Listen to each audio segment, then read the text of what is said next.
Welcome, listeners, but take heed.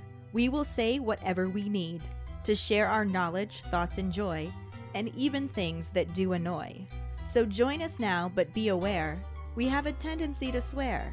We'll dial it back a little bit. But frankly, we don't give a shit. Welcome to Just Keep Rolling, a Harry Potter book movie compare and contrast podcast. I'm Katie, and the bronzed babe next to me is Ellen. Hola! I'm mostly bronze. I'm still slightly pink from my week in Mexico for spring break. But I did have to switch to my summertime foundation, so I'm definitely pretty tan. You look pretty tan to me. But enough about me. Let's talk more about me. Don't we always? Or let's just keep rolling into the rolling rehash. Last week we covered the first half of Chapter 6, The Noble and Most Ancient House of Black, and the absolutely no corresponding film scenes. Molly enlists everyone's help as she attempts to Marie Kondo Grimmauld Place. Even after all the years, Sirius still can't stand his mom. Fred and George use themselves as lab rats.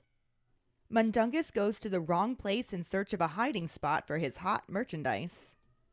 Kleptomaniac Creature can't keep his cheekiness in check when circumscribed by do-gooder scum. And Hermione attempts to stand up for the house elf, but quickly gives up when Harry's dogfather shows no signs of changing his ways. During episode 126, Ding Dong, our Potter pondering was, does the Fidelius charm work on animals? Hey guys, it's Mike, responding to the Potter pondering for this week. That is a very good question. I would think that animals that are not magical in nature, such as, rats, beetles, whatever, like non-magical rats, obviously, I would say that they would not be affected by the Fidelius charm because they're not really looking for anybody. They're just kind of wandering around. And it's not that the thing isn't there anymore, as was kind of implied by Grimmauld Place in the movies, but it's just the thing is there. Just people kind of can't find it, right? I think is the point of the charm. As for magical animals, I think that would be different. Like, I think if Nagini, for instance, was looking for the Potter house, I think that would work against Nagini. But when you get to owls, that's a whole thing altogether again. And, like, I forget where I heard this, but there was a thing about when the Ministry was looking for Sirius. If somebody from the Ministry had just sent him an owl and then followed the owl, they would have been able to find him so much faster because they're basically homing devices. And I think that has to do with the magical nature of the owls themselves. Like, not every owl, I would say, is able to do what they do, but it's the inherent nature of the owls in Harry Potter that make them able to find whatever it is, kind of no matter where they are, no matter the last place they saw them, right? Because, yeah, they can follow the address, but sometimes Harry didn't know where Sirius was, and Hedwig still found Sirius, so it's kind of a question of more the innate abilities of the owl. So I think maybe that tough one. I would say it doesn't work on owls who maybe have been sent to that person before, or like, I feel like it has to do with like a familiarity. Like, because Hedwig knows Sirius, maybe that's different than if just a random Ministry owl was trying to find Sirius with like a, hey, surprise, you've been arrested note. That's the other thing about that one, is that they were like, oh, well, what if they just mailed him an Animagus Auror, and then boom, now it's a human, now you're under arrest. But yeah, long story short, I think it would work on magical animals who are not owls, but not non-magical animals and not owls, which is very niche and very specific. But yeah, that's what I think. Hey Ellen, hey Katie. It's Jackson here with this week's Potter Pondering.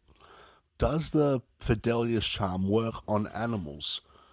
Well, I think it maybe works, that it keeps them hidden when they're in the location.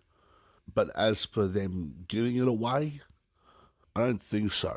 I think that only works with humans because animals can't give things away with speech the way humans can, if that makes sense. Hey, this is Dave with the Potter Pondering. When I heard asked the question of if a Fidelius charm works on an animal, my first thought was, why would one want to make an animal invisible? I don't get it. If that was the goal, then Padfoot could have just done that on himself, and we wouldn't have had to hide away because nobody could see him wherever he went.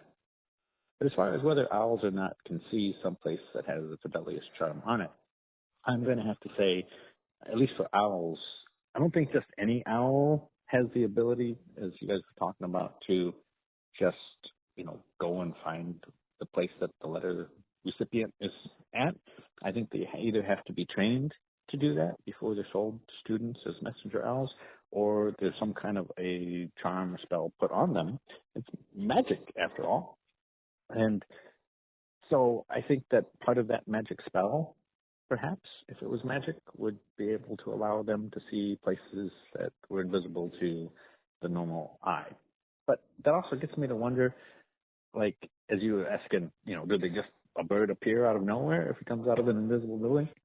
But that made me think about, like, when the letters were coming to the Dursleys, when Harry, aside from everybody looking out and there's hundreds of owls standing on every street light and car and things like that, it makes me wonder, when the envelopes were flying in the chute of the front door, the mail chute, or down the chimney, was there like a line of thousands of owls dive bombing the top of the chimney and all dropping letters in so they come out with force, all that one after another?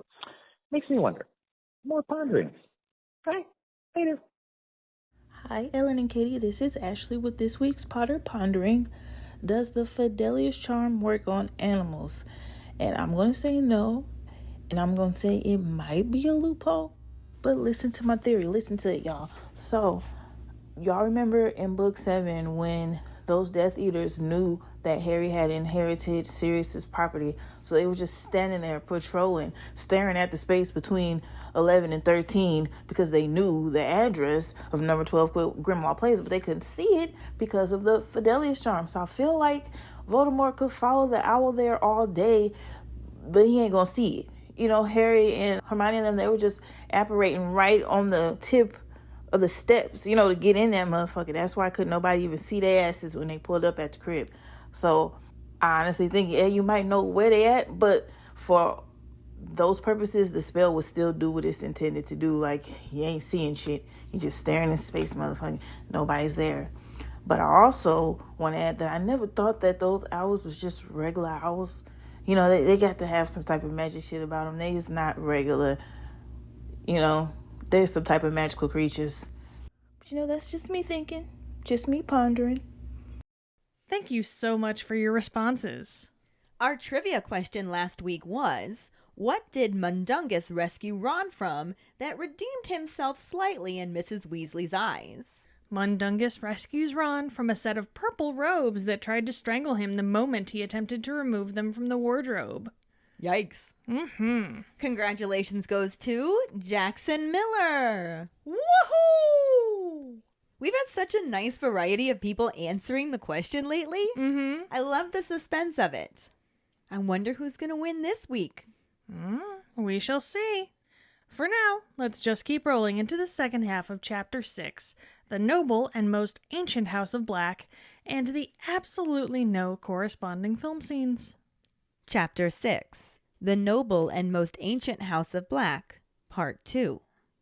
Sirius, Harry, Hermione, Ron, Fred, George, and Ginny are all standing in front of the tapestry. It's gnawed in places, but still clearly shows a sprawling family tree dating back to the Middle Ages. Large words on top read, the noble and most ancient House of Black. Toujours peu.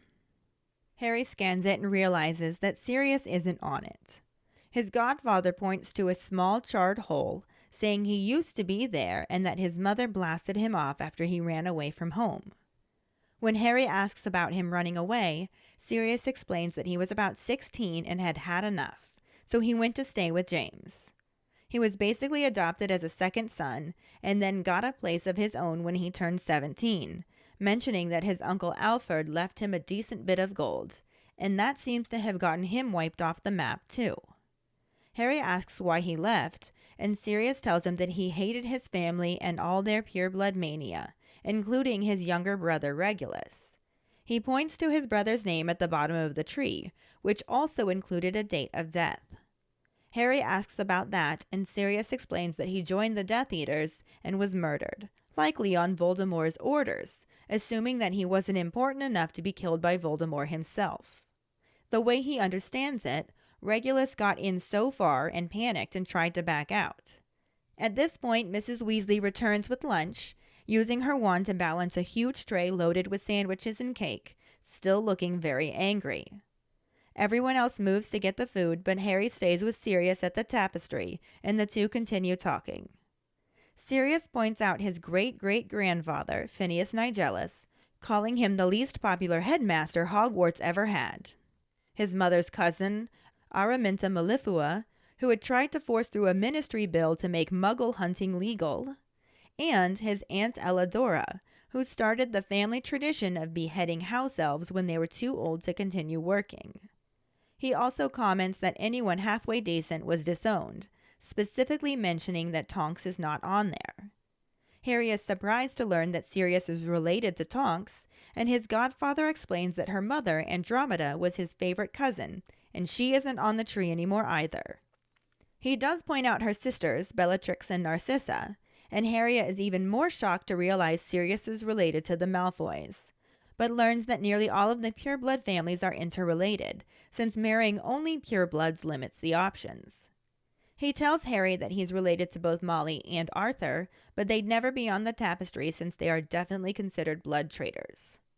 But Harry is distracted by the name Bellatrix Black and its connection to Rodolphus Lestrange, realizing that the name sounds familiar. Sirius reminds him that they're in Azkaban, telling him that they came in with Barty Crouch Jr. and Rodolphus's brother Rabistan. Harry remembers seeing them in Dumbledore's Pensive and can't believe she's related to his godfather. Sirius snaps that it doesn't matter because as far as he's concerned, they are not his family, and he isn't proud of having relatives like that. Harry quickly apologizes, but Sirius immediately mumbles that it doesn't matter and just explains that he doesn't like being back in that house. Though it is ideal for headquarters, since it's unplottable, and with Dumbledore's protection, there probably isn't a safer house anywhere. He takes some pleasure in imagining how his parents would react if they could see how it's being used now, but then sighs and says he wishes he could just get out occasionally and do something useful, mentioning that he asked Dumbledore if he could accompany Harry to his hearing as Snuffles for moral support. Harry's stomach sinks at the mention of the hearing, and he glances over at Hermione and Ron, wondering how he would feel if they went back to Hogwarts without him. Sirius tells him not to worry, and Harry asks him if he can live with him if he does get expelled, saying he'd feel a lot better about the hearing if he knew he wouldn't have to go back to the Dursleys. Sirius figures they must be bad if he prefers Grimmauld Place, and then Mrs. Weasley interrupts them to hurry up before all of the food is gone. Harry tries to keep his mind off the hearing while they empty the glass cabinets that afternoon, which is fortunately a job that requires a lot of concentration, since many of the objects seem reluctant to leave their shelves. Sirius even gets bitten by a silver snuff box that seems to contain wart-cap powder, as his hand develops an unpleasant, crusty covering. He throws it in a sack for trash, and Harry notices George carefully wrap his own hand before sneaking the box out of the bag and into his pocket. They also find several other things that try to attack them, and a music box that emits a faintly sinister tinkling until Ginny slams the lid shut. They add it to the bag of trash, along with a heavy locket no one can open, some ancient seals, and an Order of Merlin First Class. Several times, Creature sneaks back into the room and tries to smuggle things away, leading to Sirius wresting a large golden ring from the elf's grip and causing him to leave the room sobbing more insults towards his master. Mrs. Weasley keeps them all working very hard in the next few days to decontaminate the drawing room. In the end, the only things left are the tapestry, which could not be removed, and the rattling writing desk, which they still needed Moody to check for them. They then moved to the dining room, where they found spiders the size of saucers in a dresser, prompting Ron to hurry out to make tea and not return for an hour and a half. Sirius continues to throw basically everything into the sack, from the china to the framed portraits. Snape may have referred to their work as cleaning, but Harry thinks they are really waging war on the house, which is putting up a good fight, aided by Creature. He appears wherever they are, with his muttering getting more and more offensive, and tries to steal whatever he can from the sack. Sirius even threatens him with clothes, but Creature mutters that Master will not turn him away since Creature knows they are plotting against the Dark Lord. Despite Hermione's protests, Sirius grabs Creature by the back of his loincloth and throws him from the room. Several times a day, the doorbell rings and prompts Sirius's mother to begin shrieking again. Harry and the others attempt to eavesdrop on the conversations, but get very little information before being called back to their tasks by Mrs. Weasley. They occasionally see Snape stop by and once see Professor McGonagall, who looks odd in a muggle dress. Some visitors stay to help, like Tonks and Lupin, who is also staying in the house, but is often gone on mysterious missions for the Order. Mundungus redeems himself a little in Mrs. Weasley's eyes when he saves Ron from some murderous purple robes that try to strangle him. Despite the fact that Harry is sleeping poorly, constantly dreaming about corridors and locked doors, he is managing to have fun for the first time that summer.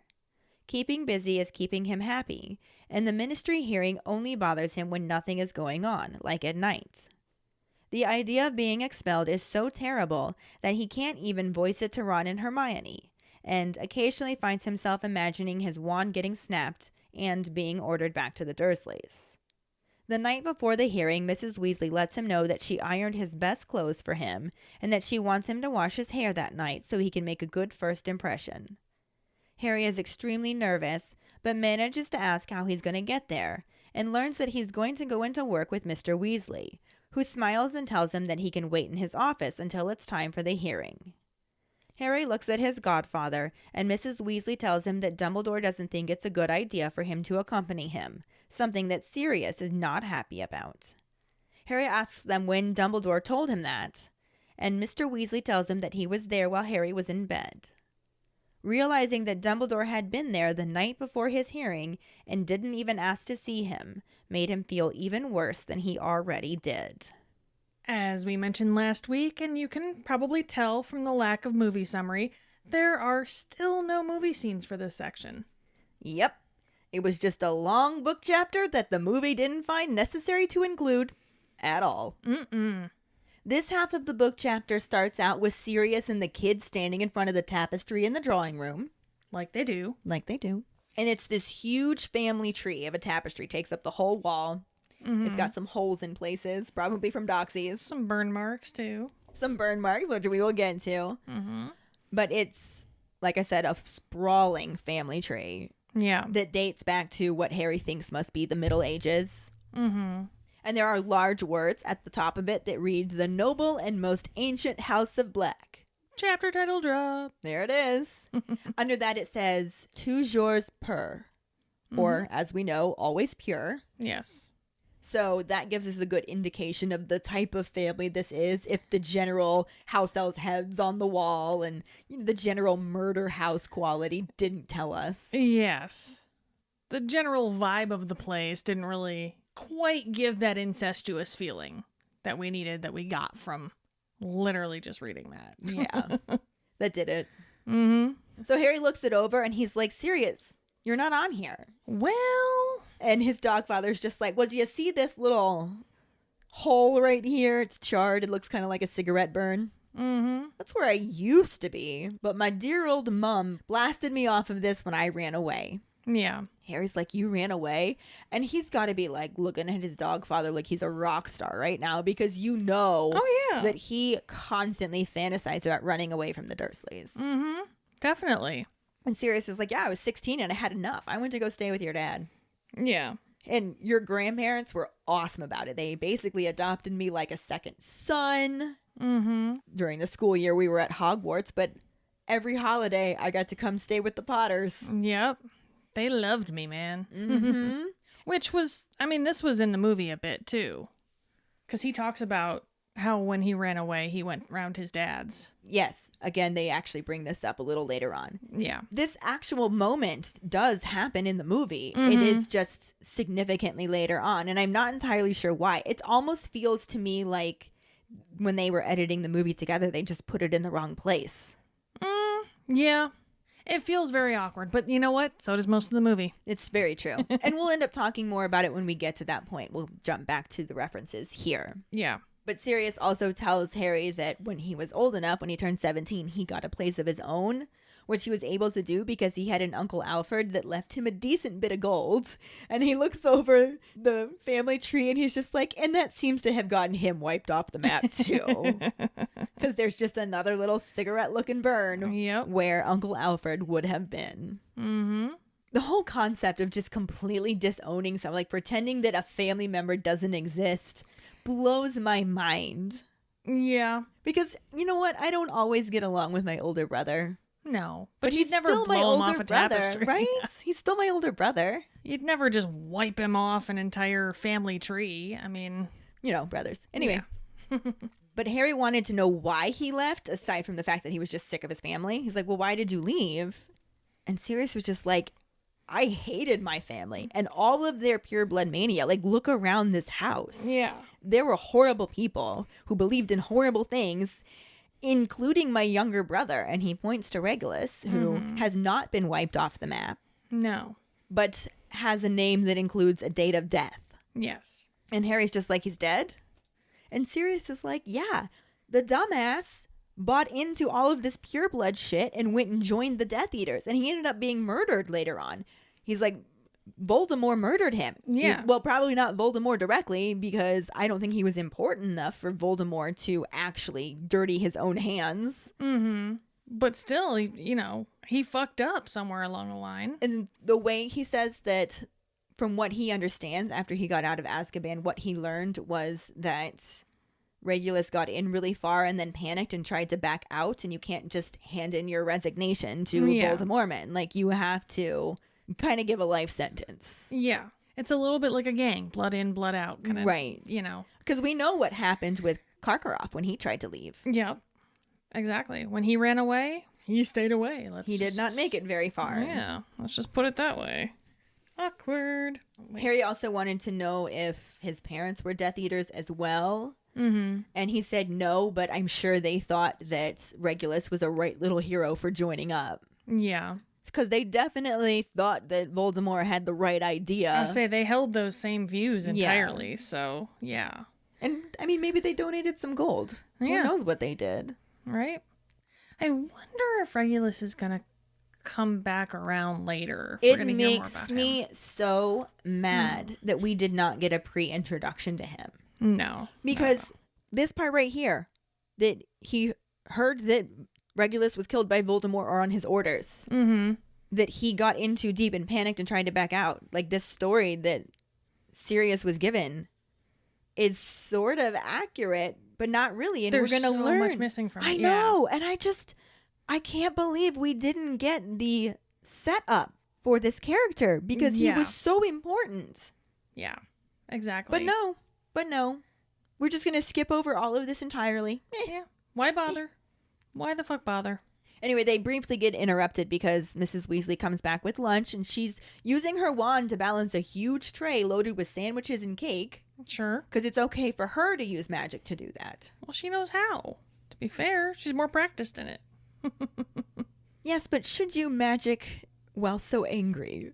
I mean, that's another story altogether, I feel. Because, like, the twins gotta practice. Yeah, but not when you're carrying a knife and a breadboard.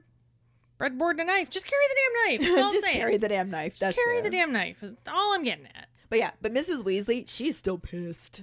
Yeah. And I'm not sure that trying to use magic to balance a huge tray of food while pissed is necessarily the best idea. Probably not. But she makes it. And everybody but Harry and Sirius go to get some food. They stay at the tapestry and continue talking because this is like their first moment where they just get to be the two of them. Mm-hmm. They can They're bond. having a bonding moment. Yeah. And Sirius keeps pointing out different family members, some of which are significant, some just have interesting stories. Sure. Starting with Phineas Nigellus, calling him the least popular headmaster Hogwarts ever had, and again, front-loading an introduction here. Right. But did we ever actually get to meet him? He was said by name, I believe, in Dumbledore's office. Yeah. Or after Arthur gets attacked. He turns to the portrait in his office and he says, Phineas, go to your portrait in Grimmauld Place and warn whoever or something. Like, he's mentioned in passing. But we're not, like, it's not But he known. had a pretty huge role. Yeah. Later on. Oh, yeah. And they're just like, meh. Not in the movie, he didn't. We'll get there too. There's just so much. This book set up so many things in such a subtle way. Like, it kind of info dumped us. Yeah. But we didn't realize we were getting the info dump. Yeah, not until the end. Yeah. And it's amazing to go back and reread. That's actually why I started to like this book so much. Because the first time I read it, I was not that pleased with it. Harry was too shouty. He was so moody. It was really frustrating. I'm just like, oh my God, Harry, shut up. Yeah. And then, of course, you know, everything else that happens throughout it. Like, it's just a rough book. It's hard to get through the first time. Yeah. Honestly. And it was just such a long book, too. What was the longest book at the time? Yeah. And now that I've gotten to the end and have gone back, and especially now that we're looking at it even closer, most of this stuff I'd picked up on before because I've done so many rereads. Yeah. But it's still like all these little tiny things that are just mentioned to set up things that you don't think anything about, especially not the first time. Yeah. And it's just such a shame that the movie bilks you out of nearly all of that. Pretty much.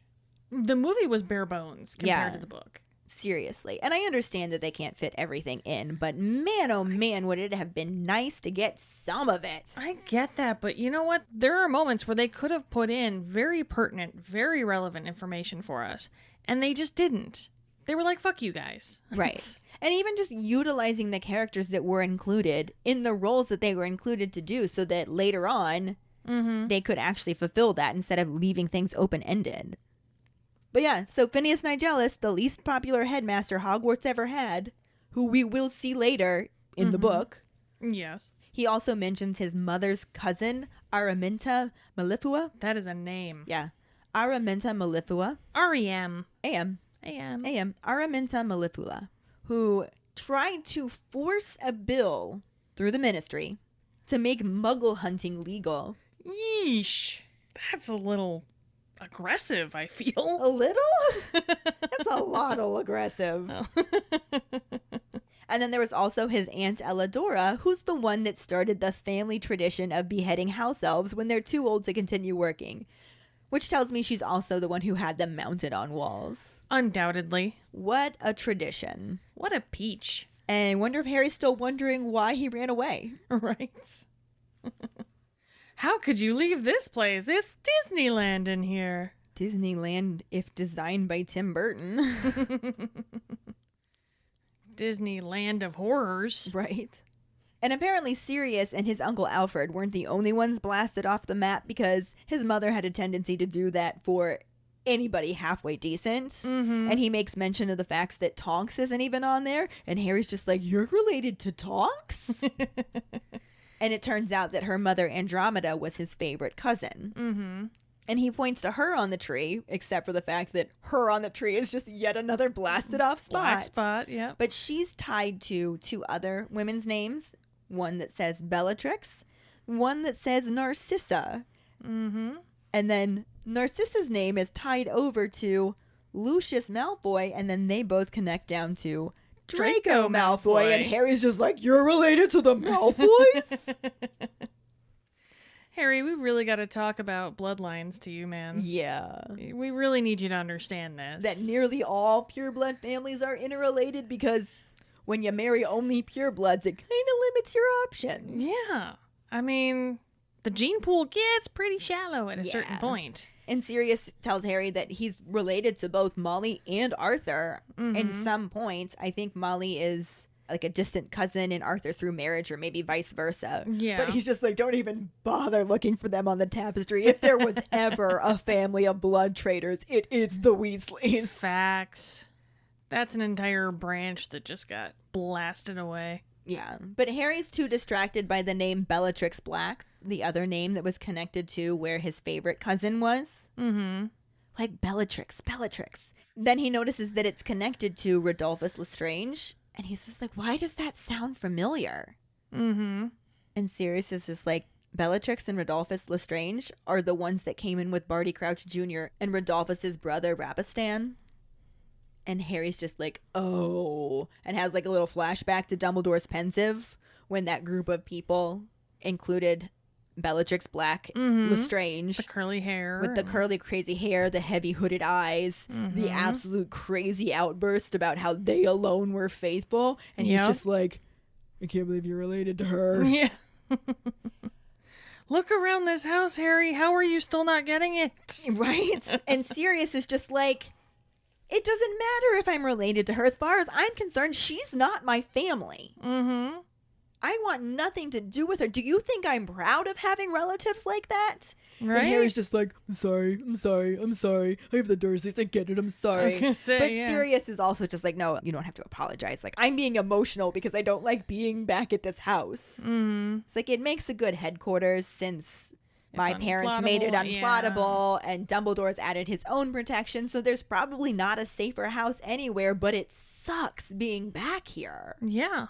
Although he does take some pleasure in imagining how his parents would react if they saw how he was using it now. That is true. Tee-hee. They should paint the walls all in pastels, Make it look so pretty in there. right? Turn it into a Muggle orphanage. Actually, I would feel really bad for those muggles. Well, once they cleaned it up, I don't mean right this second. But they're going to be stuck with the screaming portrait. Nah, true. How about a magical family orphanage, like for magical kids? Sure. Like mudbloods that came from muggle families that like disowned them or something. Okay. Something like that. Yeah. Because that would piss them off too. Or squibs that get disowned. Yeah. There we both. go. A Muggle toddler could outscream Mrs. Black. I That feel is like. accurate. As the You owner are of not a Muggle wrong. toddler. Yes. You know, having preschoolers on my caseload, Yep. that is accurate. At a certain point, Mrs. Black is just like, shut them up. Oh my God. You're so loud. Screaming contest. Oh man, I would not want to be anywhere near that house. No. That would be so loud that I don't even think the Fidelius charm could mask it.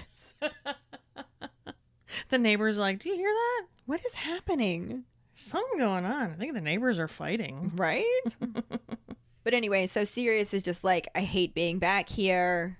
I mean, it's kind of satisfying to know how I'm using their house, but God, if I could just get out and be useful once in a while. Yeah. And then he tells Harry that he asked Dumbledore if he could escort Harry to his hearing as Snuffles, of course, for some moral support. And he had to know the answer was never going to be yes. But at the same time, he had to try. He had to try. I get it. Yeah. But unfortunately, the Doxies had been enough of a distraction that Harry hadn't been thinking about the hearing, and this kind of like brought it back to the forefront. So this like brick drops in his stomach. Yeah. And he looks over at Ron and Hermione, who are eating sandwiches with everyone else, and just wonders what it would be like if he finds out they get to go back to Hogwarts without him, if he does get expelled. Yeah.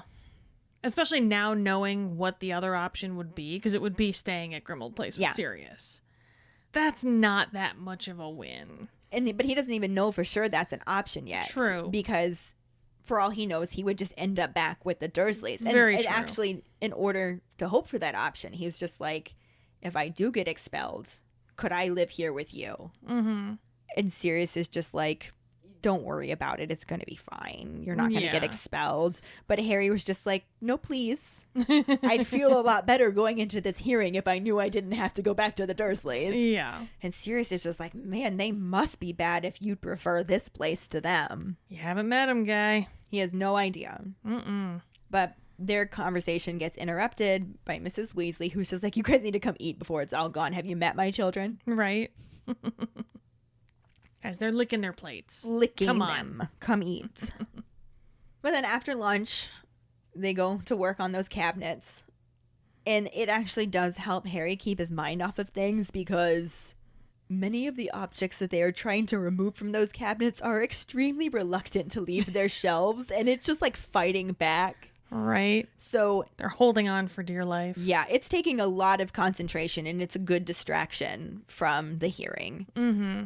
Like, I mean, putting up a fight though. Sirius gets bitten by a silver snuff box Fun. and says that it seems to contain wart cap powder because his entire hand just crusts over like Oh. a scabby glove. Gross. He's like, ew.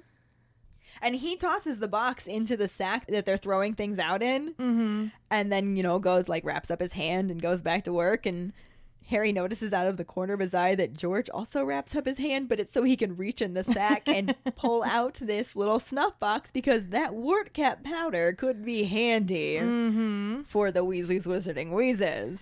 So he tucks that in his pocket too with a fainted doxy. I'm sure it's still down there. They're such evil geniuses. So much so. Like, they're not evil geniuses. So there are also a lot of other things in those cabinets that try and attack them, and some of the most noteworthy ones are a music box that when opened, it starts to emit this like slightly sinister tinkling tune, and everybody starts to feel really weak and sleepy until Ginny thankfully has the wherewithal to slam the box shut and then stop the music, and then they're like, oh, that was bad. Yeah. So they throw that in the trash too. Fred and George do not sneak that one out. I mean, do they throw it in the trash or do they destroy it? I feel like it's not a good idea to throw some of these things away, because if somebody else found them, they could be like really dangerous. Oh yeah, for sure. At this point, they're just tossing it into a sack. What they do with that sack, they never mention. True.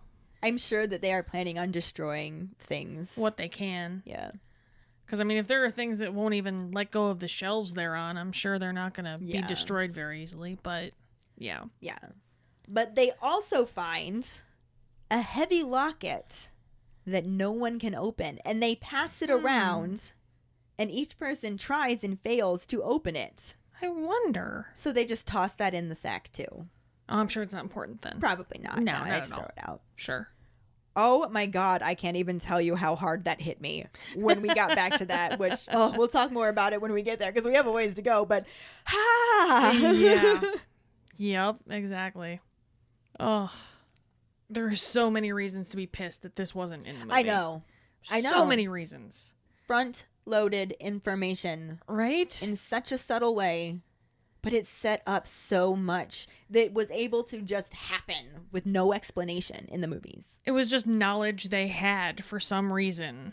And that's so frustrating to me. Yes, I agree. And then they also throw out some ancient seals. There's an Order of Merlin First Class, which Sirius is just like, yeah, it's because he donated a lot of gold. He didn't do anything worthwhile. He donated a lot of gold. I mean, Order of Merlin's Order of Merlin, you know. Money talks. Money talks. So not only are the objects on the cabinet fighting back, but they also have to contend with Creature, who keeps sneaking back into the room and trying to sneak things out of the sack. You can't throw this away. You can't throw this away. And he and Sirius end up wrestling over a large golden ring. Yeah. That Sirius, being bigger and stronger, ends up ripping out of his grip. And then the elf just starts crying and insulting him as he runs out of the room. That sounds like when I was a kid and my mom used to make me clean my room and she'd like grab stuff from me and I'd be like, no, I'm going to use that. I need that. Don't throw that away, Mom. Actually, that's what it's like trying to spring clean around my husband. And me, because let's face it, your husband and I are the same person. Basically, yes. I surrounded myself with this insanity. Mm-hmm. Hey. I love you both. You chose both of us. So. That's on you. But basically, this whole montage, I would have accepted a short montage for this scene. Sure. You know, not the entire middle of the movie, but this scene could have been montaged with them just waging war on the house, trying to decontaminate it, because this is just what goes on for the next few days. Yeah. It's just working on this now, working on this now, working on this now. Actually, that's how long it took them to decontaminate the drawing room. They spent several days in there, and by the time they got to everything being somewhat livable, I guess, the only things that were left were the tapestry, because permanent sticking charm. There's nothing they can do about that. Although you would think if you can burn parts of it away, maybe you could burn the whole thing away. Theoretically. But they didn't try that. Or maybe there was a certain spell that Mrs. Black had to use. Yeah, maybe. Who knows? Regardless, that was still stuck there, and then the rattling writing desk that they were pretty sure was caused by the boggart, but Moody still hadn't shown back up to check for them. So they just, we're going to leave this for now. It'll be fine. Yeah. After they finish the drawing room, they move on to the dining room. When they opened a dresser, they came across some giant-ass fucknopes, aka spiders the size of saucers. Yeah, hell no. That prompted Ron to just like, I'm going to go make tea. Be back later. And by later, he meant an hour and a half, when he knew damn for sure that those spiders were gone. Once again, I am Ron. Yeah. Ugh. No fuck nopes for me, thank you. I just remember it was like my second year teaching or something. And it was at the end of the school year, and my 6th graders were helping me clean up the classroom. Mm-hmm. And one of the kids picked up a plastic bag that had just like blown off the table. I didn't have cabinets or anything. I was actually in an unfinished room at this school. Mm-hmm. So I just had things piled in boxes everywhere, and we were trying to straighten everything up. And he picks up a plastic bag and just screams bloody murder, literally runs across the room and jumps up on a table. Oh, God. And I was just like, what just happened? And he was like, spider. It's a really big spider. And you know how when people see a spider that's really big and they retell the story, it's like every time that spider gets a little bit bigger and bigger until it's like roughly the size of a dog. Sure. I expected a slightly larger than average size spider. Mm-hmm. This was literally this silver dollar sized monstrosity that Nope. it was just a wolf spider that had gotten inside during the winter, so it just kept getting bigger and bigger. Nope. But he had like dropped the bag back on the spider, so I walked over there myself like, you're just being dramatic, and I picked it up, and I was just like, that is a big fucking spider. And I was at school, and I was just like, that's a big fucking spider, and I was just like, and I just put the bag back down because there was nothing about me. I ended up trapping it in a glass, I think, and letting it outside because there was just nothing about me that wanted to hear that thing crunch. Yeah. And I don't like killing insects anyway, especially not spiders that kill other insects for you. But that doesn't mean I want to live with them either. Yeah. I did name him Picasso and refer to him as our class pet after that. Sure. I mean, that makes sense. I would just put the bag back down and then jump on the bag. No, because the crack sound of it being smushed was going to sound terrible. But the bag would have made a crinkly noise that would have drowned it out. No. I couldn't do it. Mm-mm. I know what you're saying, though. There's like a certain size of insect where I'm like, no. I mean, yeah.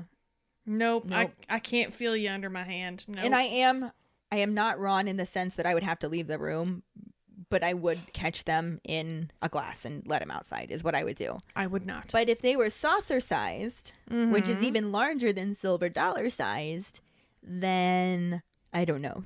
Just freeze them. I like doxicide them. Is there? I don't know. Is there? What do you do with that? I don't even want to know. I'll tell you what I would do.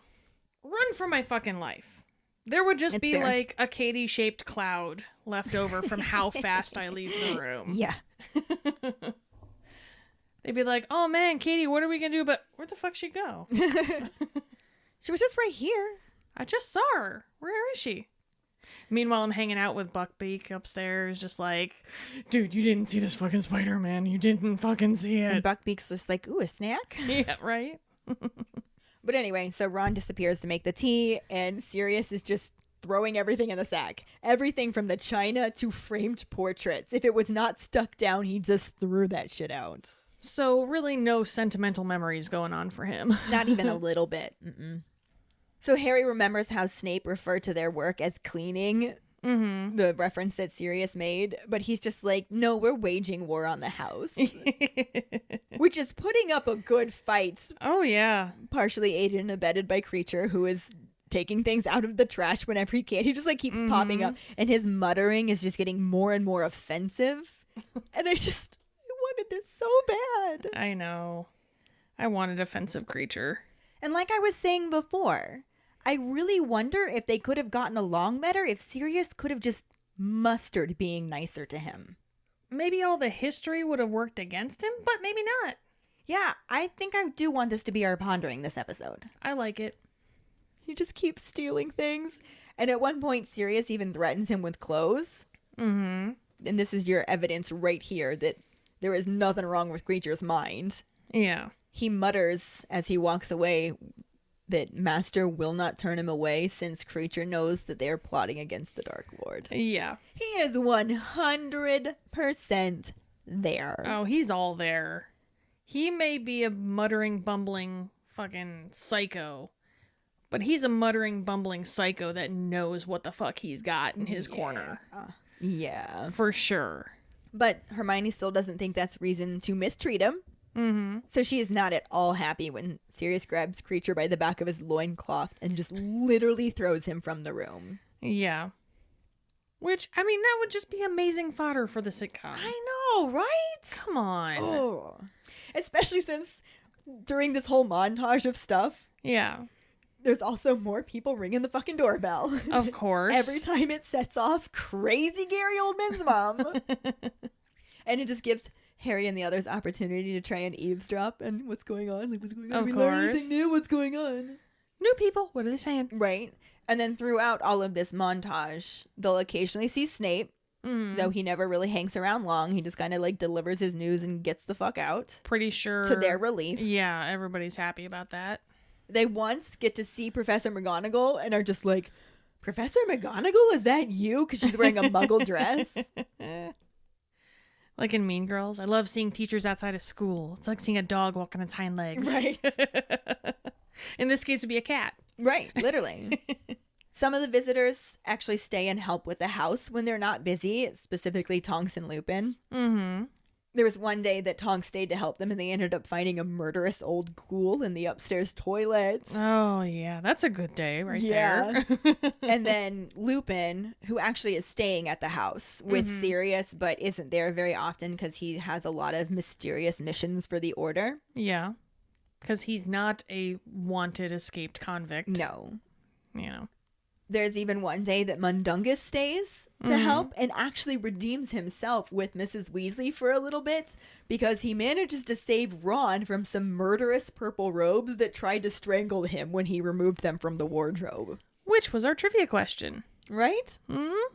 So all of this is going on, and it's exhausting Harry, but he's still sleeping poorly Yeah. because he keeps constantly dreaming about corridors and locked doors. The movie kind of makes reference to this, but just later on. And it's not the same at all. Yeah, it's really not. It is a pale comparison. It is a shadow of a reference. It's just not the same dream even. It just shows you that he's having creepy dreams. Yeah. Doesn't really work in at all. Yeah. But despite all of that, he is still actually managing to have fun. Mm-hmm. It's nice for him to be away from the Dursleys. It's nice for him to be with people who care about him.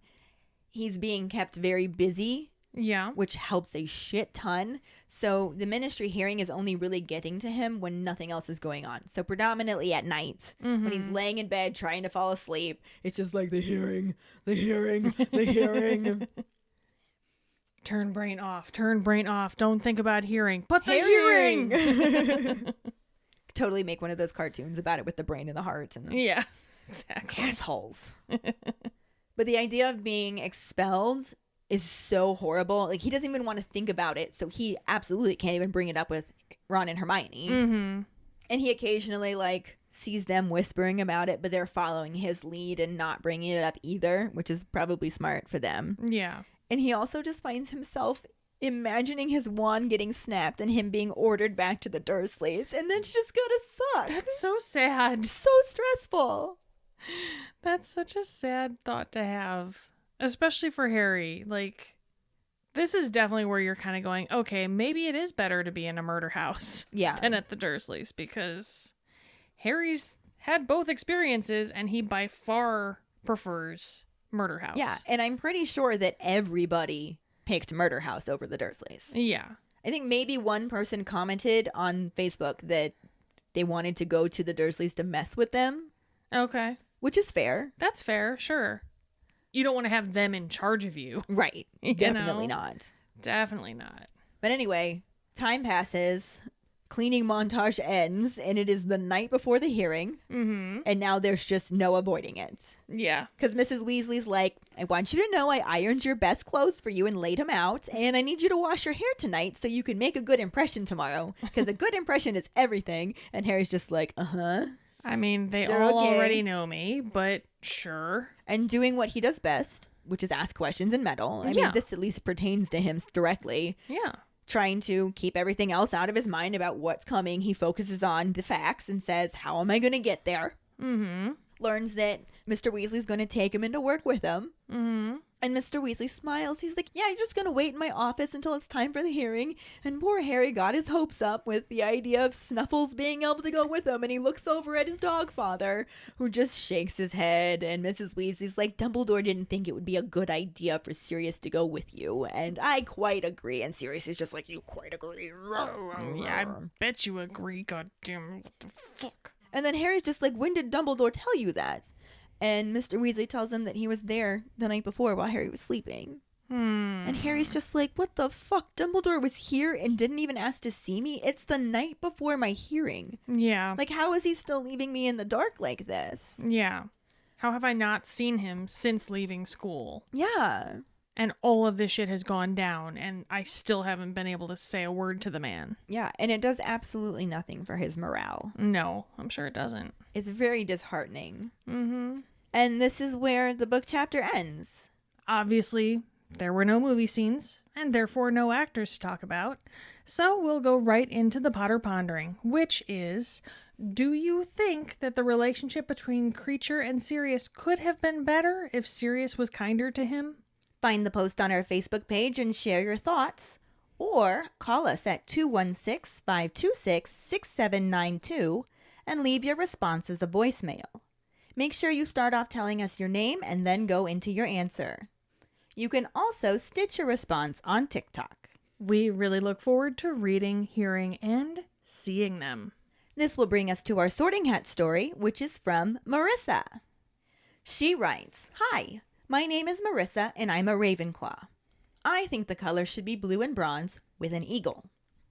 My wand is cherry blossom wood, 10 inches long, and unicorn hair core. My Patronus is a dolphin, and I love your podcast. I started Harry Potter by hearing the words Harry Potter at a summer camp when I was 9. When I got home from the summer camp, I asked my mom what Harry Potter was, and she read me the first book chapter by chapter before I went to bed.